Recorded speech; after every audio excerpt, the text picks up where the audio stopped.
in search of the ultimate goal of life, from handwritten documents of His Divine Grace, A.C. Bhaktivedanta Swami Prabhupada. Chapter 14, The Pure Devotees. Among all the inhabitants of Braja, Srimati Radharani is the dearest of all. Srila Rupa Goswami is the most confidential servitor of Srimati Radharani and is therefore very dear to Lord Chaitanya as well.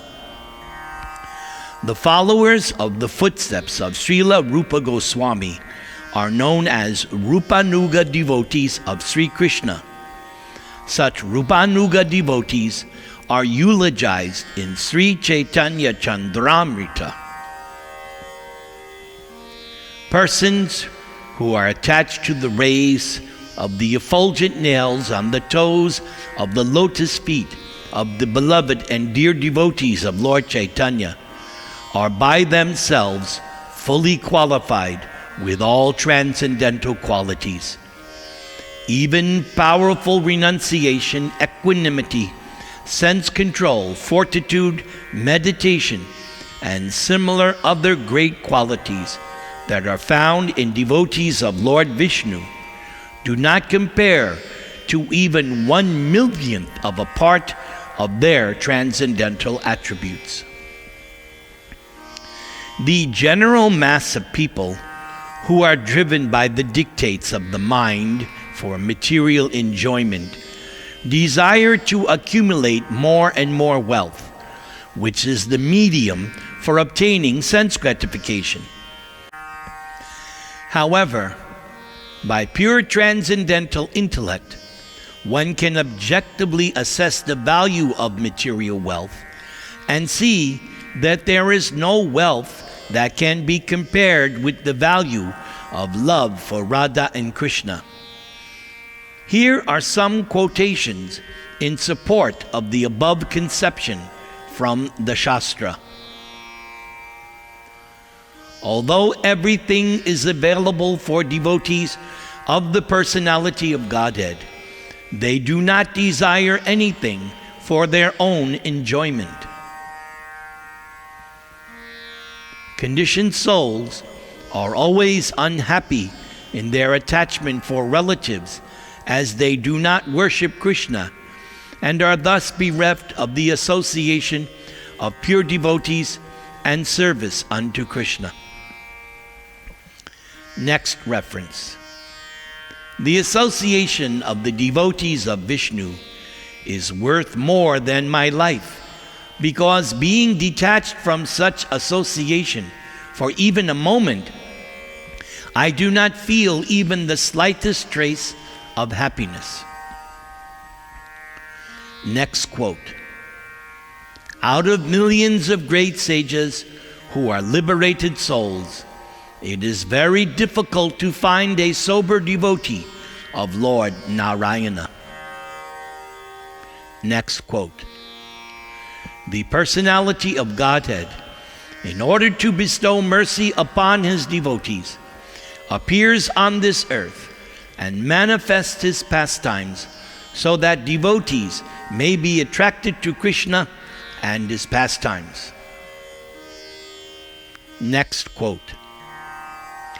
O most auspicious ones, I am asking you for the highest benediction, for I wish to have the association of pure devotees, because the association of devotees for even a moment is the most valuable gain in this world. Next quote. O King, the personality of Godhead, Hari, is to be heard, glorified, and remembered by all human beings at all times, in all places, and in all circumstances. Next quote. The personality of Godhead, who is the sustainer of the pure devotees, is to be heard and glorified, worshipped, and meditated upon with rapt attention at all times. Next quote. My desire is to become a blade of grass or a creeper that grows in the forest of Vraja. For in that way it will be possible for me to receive the dust of the feet of those great personalities who have worshipped the lotus feet of the great liberator, Sri Mukunda. The dust of the feet of these great personalities is sought after even by the Srutis. Leaving aside the affection of their own kith and kin, which is ordinarily impossible to give up, the gopis of Vraja have sacrificed everything for the satisfaction of Sri Krishna. That was a statement by Uddhava. A person who with a reverential attitude hears the transcendental pastimes of Sri Krishna with the damsels of Vraja from the mouth of a pure devotee, and who then describes those pastimes accordingly, achieves the supramundane loving service of Godhead within no time, and thereby drives away mundane lusty desires for sense gratification from one's heart. That quote was by Shukadeva Goswami after narrating the Rasa Leela. And here is another reference by Shukadeva Goswami.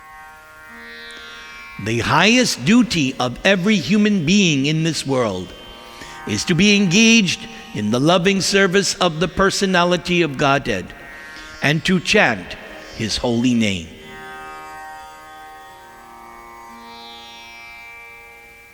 Dry speculative knowledge is compared to the bitter fruits of the nimba tree.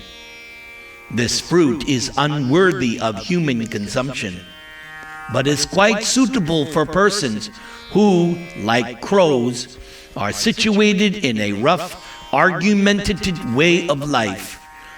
Their dry philosophical speculations do sound like the crowing of crows. While on the other hand, the newly bloomed buds of the mango fruit, which are sweet to taste and which are completely palatable, are compared to the transcendental loving service of Godhead.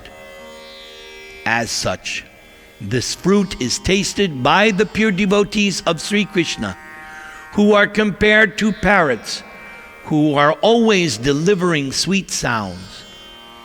Dry philosophical speculation is the only gain of the unfortunate jnani empiric philosopher, while the juicy nectarian taste of the loving service of Godhead is the drink of the fortunate devotees. All glories to His Divine Grace, A.C. Bhaktivedanta Swami Prabhupada, my ever well-wishing spiritual master. Om Tat Sat.